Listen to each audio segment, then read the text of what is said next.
ജീവിതത്തിന്റെ ഏതെങ്കിലും ഒരു ഘട്ടത്തില് നമ്മള് കോൺഫിഡൻസ് പോയി മുന്നോട്ട് എന്ത് ചെയ്യണമെന്നറിയാതെ എന്തൊക്കെയോ പ്രശ്നങ്ങൾ മനസ്സിനെ അലട്ടി ആരോടും പറയാൻ പറ്റാതെ നിങ്ങളുടെ ഗ്രോത്തിനെയൊക്കെ അത് ബാധിക്കുന്ന സമയത്ത് നിങ്ങൾക്ക് തീർച്ചയായിട്ടും ഒരു പേഴ്സണൽ കോച്ചിനെ അപ്രോച്ച് ചെയ്യാം.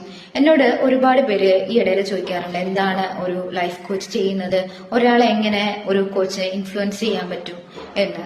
ഒരിക്കലും ഒരു ലൈഫ് കോച്ച് അയാളുടെ ആശയങ്ങൾ മറ്റൊരാളിൽ അടിച്ചേൽപ്പിക്കുകയോ അയാൾ എന്തെങ്കിലും ഒരു കാര്യം പുഷ് ചെയ്ത് നിങ്ങളെ കൊണ്ട് ചെയ്യിപ്പിക്കുകയോ അങ്ങനെയൊന്നും അല്ല ചെയ്യുന്നത്.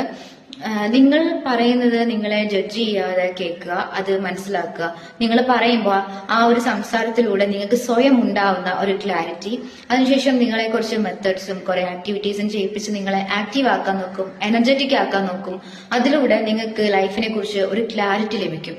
ആ ക്ലാരിറ്റിയിൽ നിന്നുകൊണ്ട് പിന്നീട് നിങ്ങൾക്ക് ഗ്രോത്തിന് വേണ്ടി എന്ത് ചെയ്യണം എന്ന് നിങ്ങൾ ചിന്തിക്കുമ്പോൾ അതിനു വേണ്ടി നിങ്ങളെ ഹെൽപ്പ് ചെയ്യും.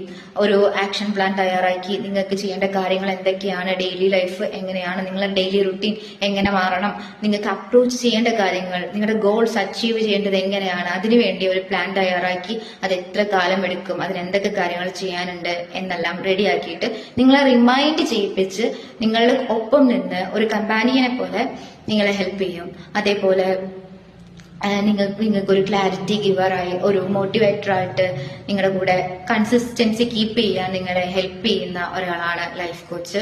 അവിടെ നിങ്ങൾക്ക് വിശ്വസിക്കാം, നിങ്ങൾക്ക് ഒരിക്കലും അവിടെ ഒരു ഫിയറിന്റെ ആവശ്യമില്ല. കാരണം അവരൊരിക്കലും നിങ്ങളെ ജഡ്ജ് ചെയ്യാനോ അതിനൊന്നും അല്ല ഇരിക്കുന്നത്. ഒരു പേഴ്സണൽ കോച്ച് നിങ്ങളുടെ ഗ്രോത്തിനെയാണ് ഫോക്കസ് ചെയ്യുന്നത്.